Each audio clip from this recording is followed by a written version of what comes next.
আজি আমি perimeter of rectangle আয়তৰ পৰিসীমা উলিয়াবলৈ শিকিম। এ বি চি ডি ইয়াত এটা আয়ত আছে। এই আয়তটোৰ এটা বাহু এ বি বাহুটোৰ 10 সেণ্টিমিটাৰ আছে। আয়তৰ বিপৰীত বাহু সমান, গতিকে ইয়াত চি ডি বা ডি চি এটো 10 সেণ্টিমিটাৰ আছে। বি চি বাহু মাপ 6 সেণ্টিমিটাৰ। ইয়াৰ বিপৰীত বাহু এ ডিও 6 সেণ্টিমিটাৰ। আমি জানো যে এই আয়তটোৰ এটো 10 সেণ্টিমিটাৰ, এইটো বাহু 6 সেণ্টিমিটাৰ, 10 আৰু 6 এইখিনি গোটেইখিনি যোগ কৰিলে আমি মুঠ সীমা মানে পৰিসীমা পাম। ইয়াত কথাখিনি কৈ দিছে কাষৰ চিত্ৰত এ বি চি ডি এটা আয়ত, এ বি চি ডি এটো ক'লোৱেই। আয়তৰ বিপৰীত বাহুবোৰ সমান, আয়তৰ দিশ 10 সেণ্টিমিটাৰ আৰু প্ৰস্থ 6। এ বি আৰু চি ডি দুইটাই সমান 10 সেণ্টিমিটাৰকৈ আছে, এইটো ক'লো। ডি এ আৰু B C, D A B C, এইটো ডি এ বি চি এনেকৈ ওলোটাকৈ কোৱাতকৈ ডি এ চি বি বা এ ডি আৰু বি চি এনেকৈ ক'লে কেতিয়াবা সুবিধাজনক, কৈ ভাল লাগে। আয়তৰ পৰিসীমা উলিয়াবৰ কাৰণে আমি ইয়াৰ 4টা বাহু যোগ কৰিব লাগিব। এ বি যোগ বি চি, এ বি বাহু, ইয়াত বি চি বাহু যোগ চি ডি বাহু যোগ ডি এ, এই বাহুকেইটা যোগ হৈছে। এ বিৰ মাপ 10 সেণ্টিমিটাৰ, বি চিৰ 6, চি ডিৰ 10, ডি এৰ 6। আমি ইয়াত মানখিনি পাইছোঁ, ইয়াত পাতিলোঁ। ইয়াত 10 সেণ্টিমিটাৰ দুটা আছে। দুটা 10 যোগ কৰাটো আমি 2 10 গুণ বুলি ক'লে উত্তৰ একেই হয়। 10 10 যোগ কৰি 20 পোৱা আৰু 2 10 গুণ 20 পোৱা কথা একেটাই। 6 6 যোগ কৰিলে 12 হয়, ইয়াত আমি 2 6 গুণ 12 বুলি ক'ব পাৰোঁ। ইয়াত 10ও দুটা আছে, 6ও দুটা আছে। 10ৰ দুগুণ 6 দুগুণ। যেতিয়া 10ৰো দুগুণ 6ৰো দুগুণ হয়, 10 6 যোগ কৰি একেলগে এবাৰ দুগুণ কৰি ল'ব পাৰোঁ। মানে ইয়াৰো 2 গুণ মানে 2 গুণ হ'ব। ইয়াত 10ৰ যোগ চিন, এইটো 10টো এইটো যোগ চিন 6। 10 6 16 সেণ্টিমিটাৰ, 2 16 এই 32 সেণ্টিমিটাৰ হ'ব আয়তটোৰ পৰিসীমা। এতিয়া এই কথাটো ইয়াত যিখিনি কথা আছে, এই কথাখিনি আমি জাষ্ট ইয়াত কিতাপত আছে, মই পঢ়ি দিলোঁ, দেখুৱাই দিলোঁ। কিন্তু এই কথাখিনি বুজিবৰ কাৰণে অলপ বেলেগ ধৰণৰ কথা কেইটামান আমি আয়ত্ব কৰিবলগীয়া থাকে। সেই কথাকেইটা মই কৈ লওঁ, আন বিভিন্ন ঠাইত বিভিন্ন অংক কৰোঁতে আমাৰ সুবিধা হ'ব। আমি মনত ৰাখিব লাগে, এই ব্ৰেকেট চিনডাল এইডালে পূৰণ বুজাব পাৰে। যেনে ব্ৰেকেটৰ ভিতৰত মই 5 এটা থৈছোঁ, বাহিৰত 2 এটা থৈছোঁ। ইয়াত 2 আৰু 5 পূৰণ হৈ থকা বুজায়। এইটোৰ অৰ্থ হ'ব 2 পূৰণ 5, মানে 2 5 গুণ 10। এই 2 আৰু 5ৰ মাজত অতিৰিক্ত এটা পূৰণ চিন দি থলেও একো ভুল নহয়। এইটোও হ'ব 2 5 গুণ পূৰণেই বুজাইছে, উত্তৰ হ'ব 10। এই 2টোক ব্ৰেকেটৰ ভিতৰত ৰাখি 5টোক এইদৰে ব্ৰেকেটৰ ভিতৰত ৰাখিলে ইও 2 আৰু 5ৰ পূৰণেই বুজাব, 2 5 গুণ 10। ব্ৰেকেটৰ ভিতৰত থকা 2টো মাজত অতিৰিক্ত পূৰণ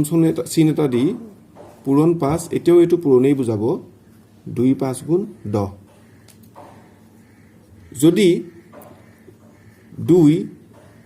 আগত এইপিনে এটা ব্ৰেকেট আছে, আগত 2 আছে, মাজত ধৰি ল'লোঁ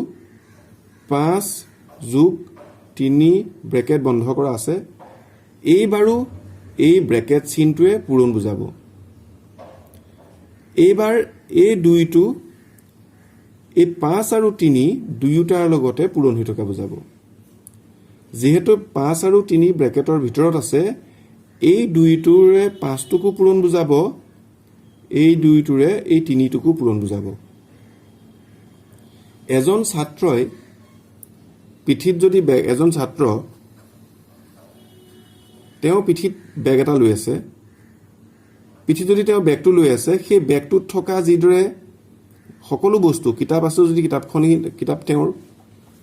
কলম এটা আছে কলম তেওঁৰ, জ্যামিতি এটা আছে সেইটো তেওঁৰ, বহী এখন আছে বহী তেওঁৰ, মানে বেগটোৰ ভিতৰত যত যি আছে এই যিজনে ছাত্ৰজনৰ হ'ব। সেইদৰে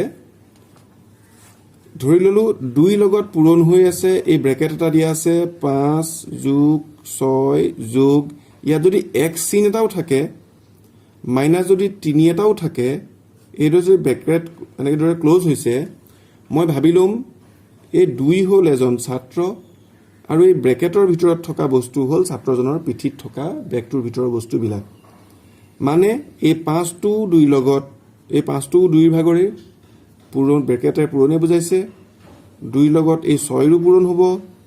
2 লগত x ৰ পূৰণ হ'ব 2 লগত 3 ৰ পূৰণ হ'ব কেনেকুৱা ধৰণে পূৰণ হ'ব মই এফালে দেখুৱাইছো 2 লগত 5 পূৰণ হ'ব মই এইদৰে দেখুৱাব পাৰো এই প্লাসে প্লাস এটো পিছত আকৌ মই এই বিষয়ে কম 2 লগত 6 পূৰণ হ'ব 2 আৰু 6 পূৰণৰ সম্পৰ্ক দেখুৱালো তাৰ পিছত 2 লগত 6 এটো প্লাসে প্লাস 2 লগত x পূৰণ বুজাব ইয়াত আছে বিয়োগ 3 প্লাসে মাইনাসে ইয়াত মাইনাস দিব লাগিব 2 লগত মাইনাস চিনটো আগত হ'ল 2 লগত 3 পূৰণ 2 5 গুণ 10 হ'ব যোগ 2 6 গুণ 12 হ'ব 2x গুণ twice x মাইনাস চিন থাকিব 2 3 গুণ 6 এতিয়া এইদৰে আমি লিখিছো ব্ৰেকেট এটা থকা মানে পূৰণ বুজায় এইখন কথা আমি এইখনলৈকে আমি বুজি পাইছো ধৰি ললো 5 ৰ লগত ব্ৰেকেটৰ ভিতৰত ক যোগ খ আছে 5 ৰ লগত ক পূৰণ 5 ৰ লগত খ পূৰণ 5 পূৰণ ক এই যোগ চিনটো আহিব যোগে যোগে যোগ 5 পূৰণ খ এইটো হল কথা আমি যদি এনেকৈও লিখো বাহিৰত হাতী লিখা আছে ব্ৰেকেটত মাখি আছে যোগ কিবা এটা ভুমুৰা লিখা আছে এনেকৈ লিখা থাকিলেও আমাৰ লজিকটো হ'ল যে ব্ৰেকেট আছে হাতীৰ লগত মাখিৰ পূৰণ হ'ব লাগিব হাতীৰ লগত ভুমুৰাৰ পূৰণ হ'ব মানে অংকটো হ'বগৈ হাতী পূৰণ মাখি যোগে যোগে যোগ হাতী পূৰণ ভুমুৰা আমি এই লজিক এই কথাটো বুজি পাব লাগিব এতিয়া আমি ইয়াৰ উলুটাকে চিন্তা কৰি কি পূৰণ হৈ আছিল হাতীৰ লগত ভুমুৰাৰ পূৰণ হৈ আছিল ইয়াতো হাতী আছিল ইংৰাজীত ক'লে কমন অসমীয়াত ক'লে উমৈ হতে ইয়াতো আছে তেতিয়া আমি এই হাতী আৰু হাতী যে দুইটাতে আছে আমি ক'ব পাৰো যে হাতীৰ লগত মাখিৰ পূৰণ হৈছে ভুমুৰাৰ পূৰণ হৈছে ব্ৰেকেটৰ ভিতৰত মাখি আৰু যোগ ভুমুৰা আমি এইদৰে লিখিব পাৰিব লাগিব এতিয়া এই কথাটো আকৌ আমি বেলেগ ধৰণে কম ধৰি ললো 3 ৰ লগত 6 পূৰণ হৈ আছে যোগ 3 ৰ লগত 5 পূৰণ হৈ আছে যোগ 3 ৰ লগত 7 পূৰণ হৈ আছে আমি যদি অংকটো কৰি চাওঁ 3 6 গুণ 18 যোগ 3 5 গুণ 15 যোগ 3 7 গুণ 21 এইকেইটা আমাৰ যোগফলটো ওলাব ইয়াৰ যোগফলটো আমি যদি কৰো একে পাছে 6 6 8 14 4 হাতে কলে 1 1 2 3 3 1 4 1 5 মানে 54 হল ইয়াৰ উত্তৰটো এই অংকটোকে আমি যেহেতু 3টা 6 আছে 3টা 5 আছে 3টা 7 আছে এইটোকে আমি 6 5 7 এই 3টা মাজত যোগ চিন আছে তাৰ লগত 3 পূৰণ মানে 3 ইয়াতো আছে কমন অহা বুলি কওঁ 3 কমন ললো 3 কমন আহিল 3 into 6 plus 5 plus 7 এতিয়া যদি আমি 3 into এইকেইটা যোগ কৰো 6 5 11 11 7 18 এতিয়াও 3 18 পূৰণ বুজাব 54 হ'ব এই কথাখিনিত আমি যিখিনি বুজিলো এতিয়ালৈকে আমি যিমানখিনি কথা আলোচনা কৰিলো আমি 2 পূৰণ 10 যোগ 6 এনেকৈ যদি লিখা থাকে 2 ৰে 10 পূৰণ 2 লগত 6 পূৰণ মাজত যোগ চিনডাল হ'ব 2 6 গুণ 12 2 10 গুণ 20 2 6 গুণ 12 উত্তৰ 32 আমি এইদৰে লিখিব পৰা হলো কেৱল এইদৰে লিখিব পাৰিলেই নহব যদি 2 পূৰণ 10 যোগ 2 পূৰণ 6 এইদৰে লিখা থাকে ইয়াতো যে 2 আছে ইয়াতো 2 আছে দুইটা পূৰণ হৈ আছে গতিকে 2 কমন ল'ব পাৰি উমৈহতীয়া 2 এইদৰে উলিয়াই আনি 10 আৰু 6 যোগ কৰিবলৈ এইদৰেও আমি পাতিব জানিব লাগিব কেৱল এই নহয় যদি এ নামৰ আখৰ এটা লিখা থাকে ব্ৰেকেটত বি পূৰণ চি লিখা থাকে তেতিয়াও আমি বুজি পাব লাগিব এৰ লগত বিৰ পূৰণ এৰ লগত চিৰ পূৰণ মানে এ পূৰণ বি এইটো প্ৰথম হ'ব যোগ এৰ লগত চিৰ পূৰণ এ পূৰণ চি এইদৰে লিখিব পাৰোঁ এইটো এনেকৈও লিখিব পাৰি এ পূৰণ বি মাজত যোগ চিনডাল দি এ পূৰণ চি কিন্তু অলপ সুবিধা হ'বৰ কাৰণে এৰে বিৰে প্ৰথম পূৰণ কৰিছোঁ এ চিৰে পূৰণ কৰিছোঁ আমি এইদৰে লিখিব পাৰোঁ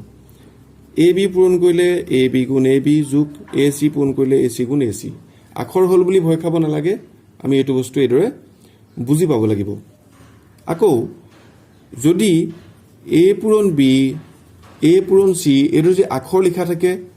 এ বি এ পূৰণ হৈ আছে এ চি এ পূৰণ হৈ আছে ইয়াতো এটা এ আছে ইয়াতো এটা এ আছে এইটো এ কমন লৈ ইয়াত বি পাতিম যাতে এ বি গুণ এ বি এইটোৱে হৈ আছে যোগ আছে চি পাতিম যাতে এ চি গুণ এ চি এইটোৱে এ বি গুণ এইটো ইয়াৰ মাজত সোমাই আছে এ চি গুণ এনেকৈ আছে ব্ৰেকেট বন্ধ হ'ব এই যে মই চিনকেইডাল দিছোঁ দেখুৱাবলগীয়া নাই বুজিবৰ কাৰণে মই এইদৰে দেখুৱাইছোঁ এতিয়া আমি আমাৰ আয়তৰ যিটো প্ৰশ্ন আছিলে সেইটো লৈ আহিম ইয়াত আমাৰ 2 পূৰণ 10 আছিল 2 পূৰণ 6 আছিল পূৰণত আছিল দুই ঠাইতে 2 আছিল এই 2 কমন ল'লোঁ 10 চেণ্টিমিটাৰ লিখোঁতে দীঘল হৈছে চেণ্টিমিটাৰটো লিখোঁতে হ'লেও মই ইতিমধ্যে দেখুৱাই অহা সম্পৰ্কটো 10 6 16 হৈ 2 × 32 হৈছিলে এতিয়া আমি আয়ত এটাৰ পৰিসীমা উলিয়াওঁতে দেখিলোঁ যে দিঘ দুবাৰ থাকে সেইকাৰণে 2 10 গুণ প্ৰস্থ দুবাৰ থাকে 2 6 গুণ মানে দীঘে প্ৰস্থই এবাৰ যোগ কৰি 2ৰে পূৰণ কৰি দিলে উত্তৰটো ওলাই যায় এইটো কেৱল এইটো আয়তৰ ক্ষেত্ৰতহে হ'ব এইটো নহয় ABCD যিমানেই আয়ত নহওক কিয় সকলো আয়তৰ ক্ষেত্ৰতে